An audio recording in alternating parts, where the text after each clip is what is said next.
Espacio Egipto Sudima. Miradas a la civilización de los faraones.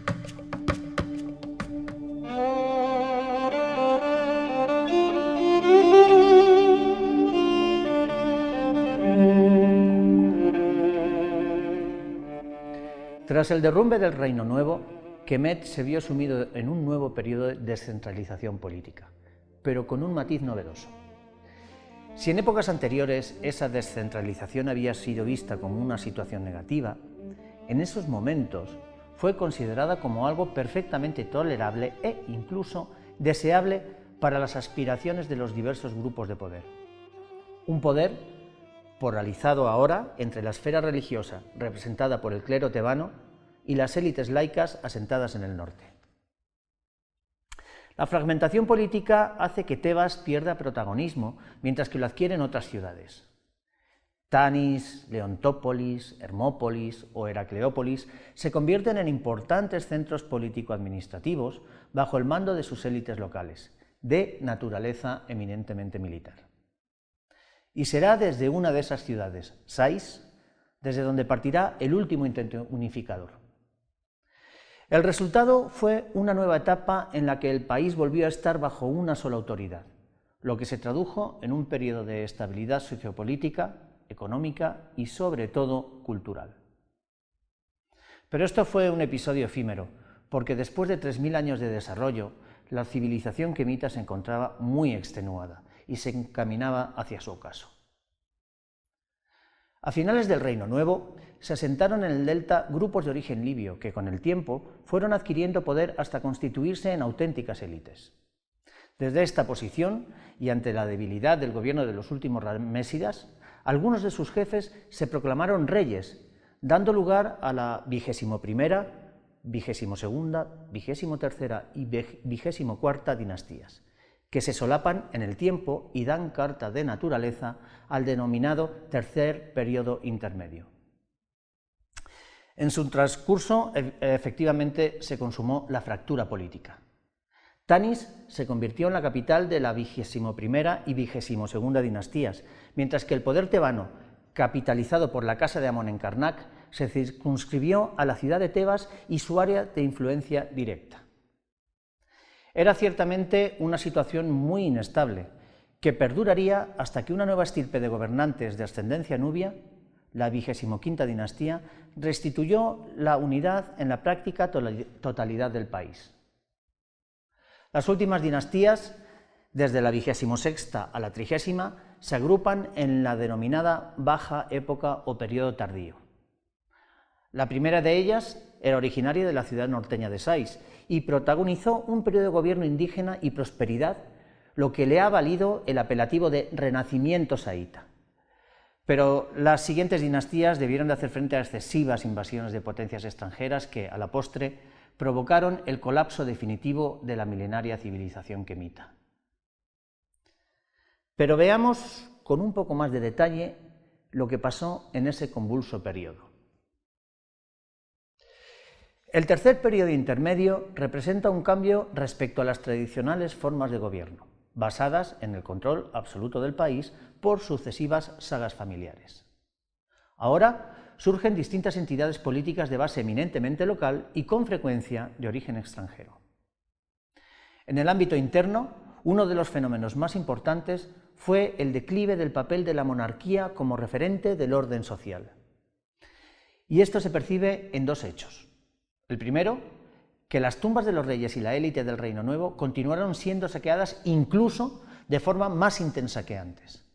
Y el segundo, que los reyes de las dinastías libias se enterraron en complejos cultuales integrados en las mismas ciudades, abandonando la costumbre ancestral de crear necrópolis reales disociadas del resto de la población.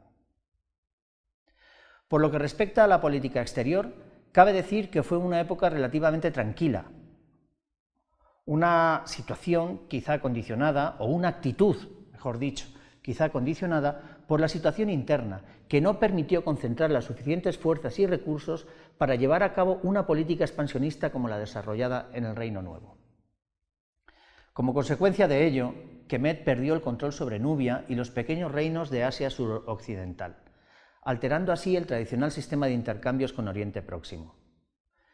Kemet cedió la iniciativa a las ciudades-estado fenicias, que asumieron el papel de árbitro en las relaciones comerciales en gran parte del Mediterráneo y el Próximo Oriente. Pero, ¿cuáles y cómo fueron las coyunturas que generó la fragmentación política del país? Pues son básicamente tres. Por una parte, resulta llamativo el poder bicéfalo generado durante la 21ª dinastía. Durante el reinado de Ramsés XI, el clero de Amón había ido adquiriendo una creciente autonomía, que culminará con el golpe de estado del sumo sacerdote Erior. Este evento consumó el proceso de fragmentación del reino, pues mientras que en el sur este Erior transmitió el poder a su hijo Piangi, en el norte Esmendes fundaba la 21ª dinastía, estableciendo su capital en Tanis. Se consumó así una división política entre el poder teocrático de Tebas y el de la monarquía de Tanis. Pero a pesar de todo, estas dos entidades llegaron a un acuerdo de reconocimiento mutuo, en virtud del cual Tebas conservó una autonomía política casi absoluta, aunque asumiendo la supremacía del rey de Tanis y la integridad territorial de su gobierno. Por otra parte, nos encontramos con el inédito caso del dominio libio durante la 22ª y 23ª dinastías. Veréis, la inestabilidad política de finales de la 21ª dinastía afectó a la vida del país en todos sus aspectos. Y en este contexto, algunas comunidades extranjeras, sobre todo exmercenarios instalados en el delta, empezaron a cobrar protagonismo. Una de esas comunidades, el grupo libio de los Meswesh, desarrolló sus primeras estructuras de gobierno, de modo que conforme el poder central se iba debilitando, sus jefes fueron cobrando relevancia política. Este proceso culminó cuando el hijo de un jefe Meswesh se hizo con el poder en la zona del delta hacia el 984 a.C., poniendo fin a la 21ª dinastía. Este personaje, que tomó el nombre de Sesonsk I, fue el primer rey de la 22ª dinastía.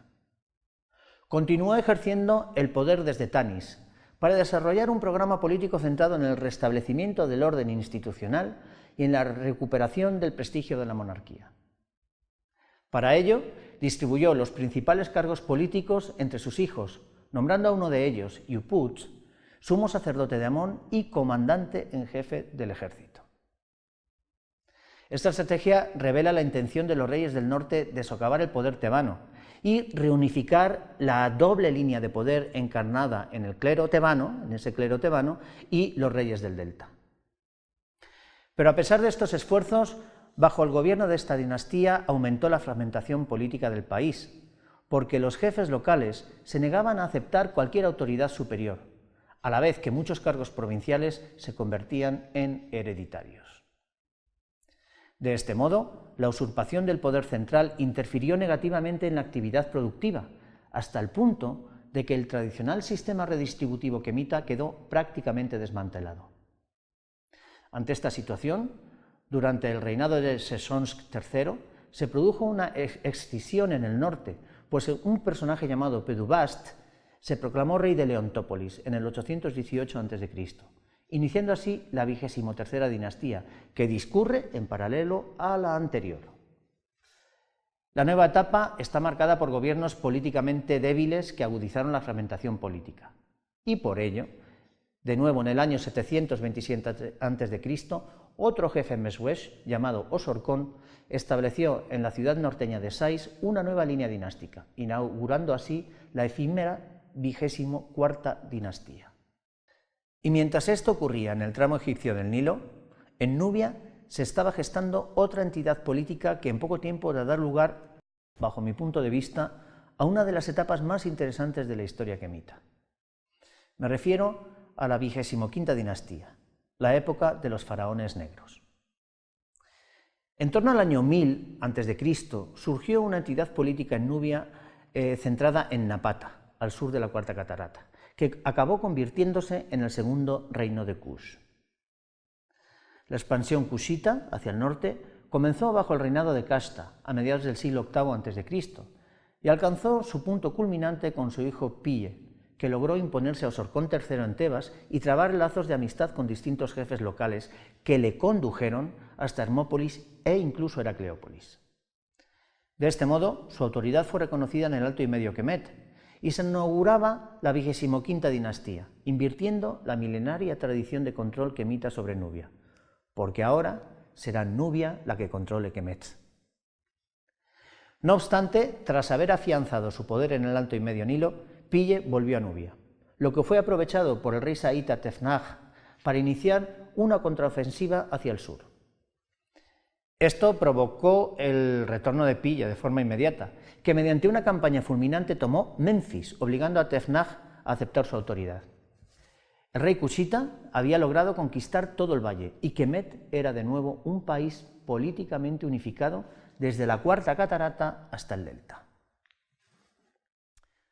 Pero, aunque había demostrado la posibilidad de restablecer la unidad política, Pille fue incapaz de culminar con éxito la tarea, porque el nuevo gobierno careció de los mecanismos de control territorial necesarios para una correcta administración del Estado. Y los problemas no eran solo de orden interno.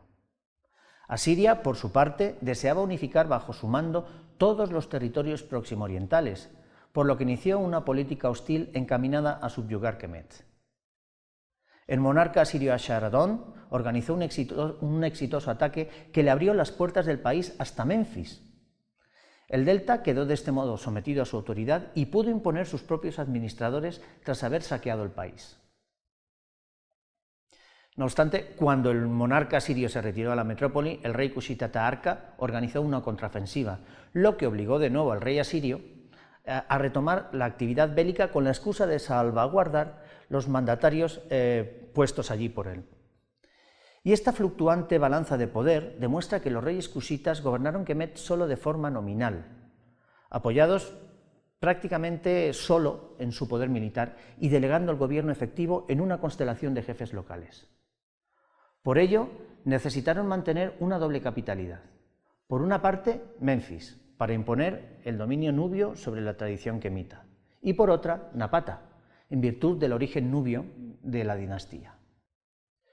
Es por ello por lo que fue precisamente en esta última ciudad donde los reyes de la 25ª dinastía levantaron su templo dinástico consagrado a Amón, un acto que constituyó un importante referente simbólico para la monarquía, ya que el doble culto al dios supremo Amón en Karnak y Napata confería plena legitimidad a sus titulares como gobernantes de todos los kemitas.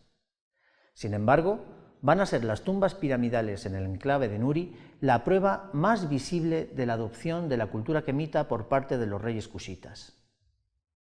Pero ello no quiere decir que renunciasen a sus propias costumbres ancestrales. De hecho, fueron muy cuidadosos en preservar algunos de sus rasgos identitarios, como se percibe en las inhumaciones de caballos asociadas a los enterramientos reales o en la frecuente sustitución del tradicional tocado de la realeza kemita rematado por el uraeus por el gorro de cuero característico de la monarquía cushita. En definitiva, cabe afirmar que los faraones negros fueron capaces de asimilar la cultura kemita y adaptar sus símbolos y creencias de acuerdo con sus propias raíces culturales. Mientras la 25ª dinastía gobernaba la práctica totalidad de Kemet, Psamético I establecía, con el apoyo de los asirios, un nuevo foco de poder político en la ciudad norteña de Sais. Con el paso del tiempo, este gobernante logró cohesionar políticamente la totalidad del país, lo que no solo supuso el final del tercer periodo intermedio, sino también el inicio de la 26ª dinastía. Durante este periodo, la estabilidad política y económica, junto al notable impulso que toma la cultura en todas sus manifestaciones, dan personalidad a una nueva etapa de esplendor que será conocida como el Renacimiento saíta. Y con ella se inaugura la Baja Época o periodo tardío. El apoyo otorgado por el rey asirio Asurbanipal fue aprovechado por Psamético para extender su dominio hasta Tebas. Y esta maniobra no solo le permitió reagrupar en torno a su persona los principales poderes fácticos del Estado, sino también iniciar la desconexión del dominio asirio apoyándose en reinos vecinos como Libia. Una vez instalado firmemente en el trono de Kemet, Psamético se dedicó a reforzar el aparato militar, creando un potente ejército sustentado por la contratación de mercenarios griegos icarios, que se convirtieron a partir de entonces en el cuerpo de élite de la infantería. Pero la reforma militar no fue la única tarea emprendida. Se potenció también la actividad comercial, que en esos momentos se incrementó hasta unos límites nunca antes alcanzados. Se prestó especial atención al comercio a gran escala con el mundo helénico, que fue gestionado por la ciudad de Náucratis, una colonia de comerciantes griegos fundada cerca de Sais. Y este hecho tiene una enorme trascendencia, porque las nuevas estrategias comerciales provocaron la crisis de la tradicional economía de don contra don para dejar paso a una actividad con fines lucrativos y en manos de la iniciativa privada, fuera ya del control exclusivo del Estado y las élites periféricas. Las conexiones comerciales forjadas por Psamético en el Mediterráneo oriental fortalecieron la economía del país, lo que a su vez exigió la modernización del sistema tributario y aduanero. Y de ahí pasó a reorganizar el aparato burocrático, con vistas a neutralizar el poder de las aristocracias locales, dando un impulso definitivo al desarrollo de la escritura demótica y a la alfabetización de una parte muy importante de la población civil. Desde el punto de vista cultural, uno de los aspectos más llamativos del gobierno saíta es la apertura del país al mundo exterior. Esa realidad se pone de manifiesto, en primer lugar, por la llegada de productos, modas y esquemas ideológicos foráneos que son adoptados por las altas esferas sociales y políticas. Y en segundo, en la predisposición de los reyes quemitas a integrar a los extranjeros, ya fuesen mercenarios o comerciantes. Se trata de una situación novedosa en la historia del país y que repercutirá en la conformación de una nueva mentalidad, al menos en el seno del grupo dominante, dispuesta a admitir la existencia de un amplio entorno cultural, político y económico en el que Kemet se encontraba inmerso. Pero esta integración de elementos foráneos encontró una fuerte resistencia en la población local, que veía cómo los extranjeros iban progresivamente aumentando sus privilegios frente a los suyos. Por eso, la integración en un horizonte internacional estuvo basada en la reafirmación del pasado por parte de los gobernantes, una actitud que, paradójicamente, fue inaugurada por los monarcas de la dinastía cushita, que encontraron en la ideología del poder del reino antiguo el discurso adecuado para consolidar un poder que habían logrado militarmente. De este modo, la ambivalencia entre una ideología conservadora y otra renovadora por la apertura hacia el exterior forjó la tensión sociocultural necesaria para lograr el sorprendente dinamismo de aquellos momentos. Los reyes saítas gobernaron hasta el 525 a.C., cuando Kemet fue conquistado por otra superpotencia asiática, los persas aqueménidas. Daba comienzo así la 27ª dinastía, durante la cual el país del Nilo se convirtió en una satrapía del imperio persa, con el rey persa asumiendo el papel de Nesu, aunque ejerciendo el poder desde Persépolis. Esa conquista era una cuestión insoslayable, porque la propia dinámica expansiva de los imperios próximo-orientales exigía neutralizar a una potencia como Kemet, capaz de mantener focos insurreccionales mediante su apoyo militar y económico. Pero además, a mediados del primer milenio antes de Cristo, había surgido en la región un nuevo objetivo político: la creación de un espacio económico uniforme que englobase el Próximo Oriente y el Mediterráneo oriental.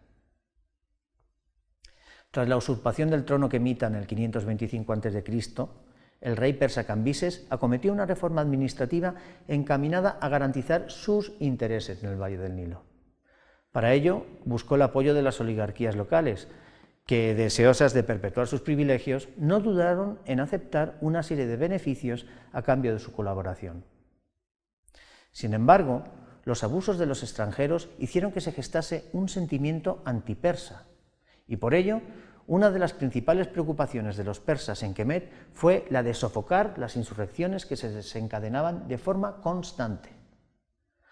La mayor parte de los reyes de esta dinastía gobernaron, como os dije, desde Persépolis, y gracias a ello, la organización administrativa saíta se mantuvo prácticamente intacta. Aún así, el país fue controlado por un sátrapa, y el arameo, que era la lengua franca de Asia suroccidental, pasó a convertirse en la lengua administrativa. No obstante, los persas apoyaron la religión tradicional por medio de la construcción de templos a las divinidades locales. Pero esta estrategia debe interpretarse más que como una actitud de respeto hacia la religión autóctona, como un recurso para legitimar la usurpación del lugar tradicionalmente ocupado por el Neso. Pero a pesar de los esfuerzos por mantener el control, los sentimientos nacionalistas, la ambición de los jefes locales y la presión fiscal dieron lugar a constantes insurrecciones que acabaron por liberar el país del control asiático. En el 404 a.C., un líder originario de Sais, llamado Amirteo, encabezó una revuelta que puso fin al primer periodo de dominio persa. Este personaje, fundador de la 28ª dinastía y de la que es el único representante, tuvo la habilidad de aglutinar a su alrededor todos los intereses antipersas y aprovechó la guerra fratricida entre Artajerjes y Ciro para independizarse. Pero tras 6 años de reinado, su muerte dio paso a la 29ª dinastía, fundada por Neferites I. Los intentos de este monarca por participar en la política internacional fueron infructuosos, por lo que en el año 378 a.C., un príncipe de Sabenito, Nectanebo, protagonizó una nueva revuelta que acabó con el derrocamiento del último representante de la dinastía, Neferites II. Con este golpe se inauguraba la última dinastía canónica, la 30ª. Nectanebo emprendió una nueva campaña asiática, pero no tuvo tiempo de alcanzar sus objetivos, pues el rey persa Artajerjes III, al frente del mayor ejército de la época, ocupó de nuevo el delta. Nectanebo se retiró al sur, lo que dio paso a un segundo, aunque efímero, periodo de dominio persa. Kemet volvía a quedar integrado en la órbita política persa como satrapía en el 343 a.C. Por último, la llegada de Alejandro Magno en el 332 a.C. supuso el final del dominio persa, pero no del retorno de la autonomía política para el país del Nilo, porque aunque sus sucesores en el gobierno restaurasen un poder centralizado con unas formas externas tradicionales, su gestión conllevó la imposición de un perfil cultural ajeno a las tradicionales formas de vida de sus habitantes. Esta nueva coyuntura supuso el inicio de un proceso de profundas transformaciones que, a la larga, conducirían al irreversible ocaso de la milenaria cultura quemita. Tras hacerse con el gobierno, Alejandro abandonó Kemet para continuar sus conquistas hacia Oriente, pero murió en Babilonia en el año 323 a.C. Este evento supuso la división del imperio en 3 grandes entidades: Macedonia, el reino seleucida, es decir, Siria y Mesopotamia, y el reino ptolemaico, que englobaba Kemet y Libia septentrional. El reino ptolemaico fue fundado en el 305 a.C. por el gobernador que Alejandro había dejado allí tras su partida hacia Asia, Ptolomeo, hijo de Lago, de ahí que la dinastía también sea conocida como los Lágidas. Y paradójicamente, cuando todo parecía indicar que la civilización quemita había llegado a su fin, este cambio de rumbo supuso el inicio de una nueva fase de esplendor para el país del Nilo. La helenización de Kemet condujo a la simbiosis entre 2 culturas con orígenes y aspiraciones diferentes, lo que dio como resultado un nuevo periodo de éxitos en los ámbitos político, económico y, sobre todo, cultural. Los ptolomeos fijaron su capital en Alejandría, una ciudad de nueva planta fundada por Alejandro en una franja de tierra entre el Mediterráneo y el lago Mareotis.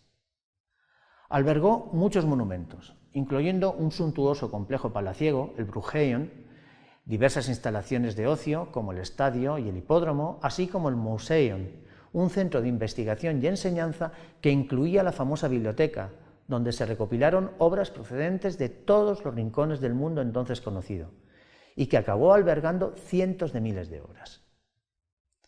Todos estos elementos, a los que habría que añadir el Soma, el cementerio real que también albergó el sepulcro del propio Alejandro Magno, convirtieron a la metrópolis en uno de los principales centros culturales del Mediterráneo y, por extensión, en el más importante elemento de prestigio con el que contó el reino tolemaico para mantener un puesto preeminente en el mundo helénico. Los reyes lágidas fueron gobernantes absolutos, legitimados como descendientes de Zeus a través de Alejandro Magno, cuyo linaje fue manipulado para incluir al primer Ptolomeo. Pero la monarquía tolemaica fue de una naturaleza muy distinta a la del Kemet dinástico, mucho más compleja conceptualmente, a caballo entre la milenaria tradición nilótica y el ideal macedonio de realeza. Y su acceso no era por derecho divino, sino a través de las armas. Por estas razones, en época tolemaica se construyeron impresionantes templos siguiendo los tradicionales cánones quemitas, aunque con ciertos detalles innovadores.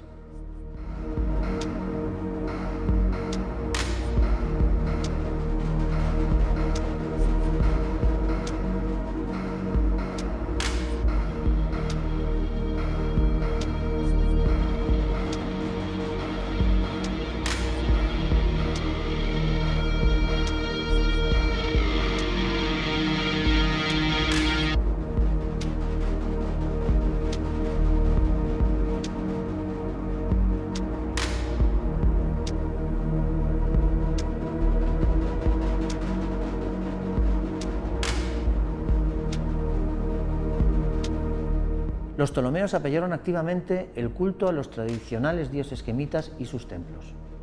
Por una parte, cabe pensar que esto responde a una dinámica natural en un país con rígidas tradiciones como Kemet, y que, al igual que los reyes predecesores, gracias al apoyo a los templos, la monarquía podía esperar reciprocidad de los dioses en forma de prosperidad y bienestar para el país.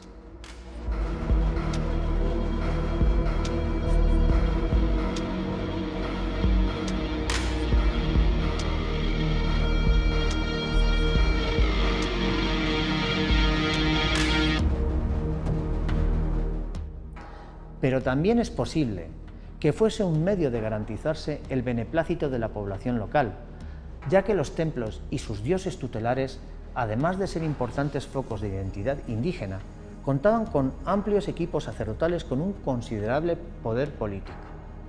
Además, aparte de matices políticos y económicos, ese continuismo tiene un fuerte componente psicológico, ya que era un argumento de autoafirmación de la saga tolemaica y ofrecía un modelo de éxito y perfección ante el mundo que la rodeaba.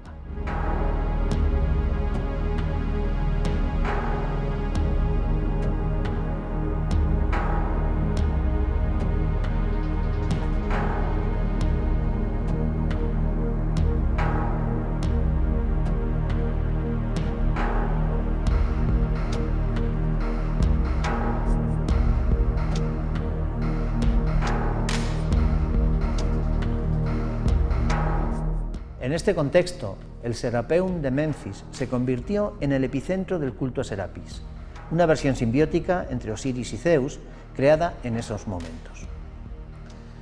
Este auge dio lugar a la aparición de una nueva tríada divina en la que se sincretizaron de forma exitosa divinidades griegas y quemitas: Serapis, el dios supremo y gobernante del inframundo, su esposa Isis, la gran diosa madre, y su hijo Harpócrates, el niño Horus, todos ellos asociados con la curación.